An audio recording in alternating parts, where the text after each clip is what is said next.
అదరకొట్టే కారం రంగు రుచి ఆచి కారం పొడి. ఎవరెన్ని చెప్పినా గెలుపు తీసుకొచ్చే జోష్ ఇంకేది తీసుకురాదు. ఎన్ని ఫ్లాప్లున్నా ఒక్క హిట్ వచ్చిందంటే కనిపించే ఆ జోరు వేరు, స్పీడు వేరు. ఇప్పుడు శర్వానంద్లో కూడా ఇదే కనిపిస్తుంది. కొన్నేళ్లుగా ఫ్లాపుల్లో ఉన్న ఈ హీరోకి నారీ నారీ గాడిన పడేసింది. దాంతో ఏడాది తిరగకుండానే మరో 3 సినిమాలు ప్లాన్ చేస్తున్నారు. మరి శర్వా ప్లాన్ ఏంటి? ఒక్క హిట్ శర్వానంద్లో ఎక్కడ లేని జోష్ నింపింది.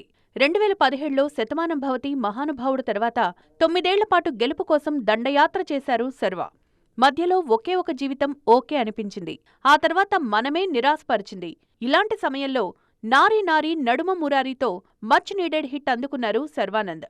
ఎలాంటి అంచనాలు లేకుండా, ప్రమోషన్స్ లేకుండా సైలెంట్ గా వచ్చిన నారీ నారీ సూపర్ హిట్ గా నిలిచింది. ఎక్స్ప్రెస్ రాజా, శతమానం భవతి తర్వాత పండక్కి హ్యాట్రిక్ పూర్తి చేశారు శర్వా. ఈ హిట్తో 2026 సంక్రాంతి టు 2027 సంక్రాంతిలోపు 4 సినిమాలు ప్లాన్ చేస్తున్నారు ఈ హీరో. ఆల్రెడీ నారీ నారీ వచ్చింది. మార్చ్లో బైకర్ సినిమా విడుదల కానుంది. బైకర్ షూటింగ్ ఇప్పటికే పూర్తయింది. ఫిబ్రవరిలో ప్రమోషన్స్ స్టార్ట్ చేయనున్నారు. ఇక సంపత్ నంది తెరకెక్కిస్తోన్న భోగి సినిమా షూటింగ్ వేగంగా జరుగుతోంది.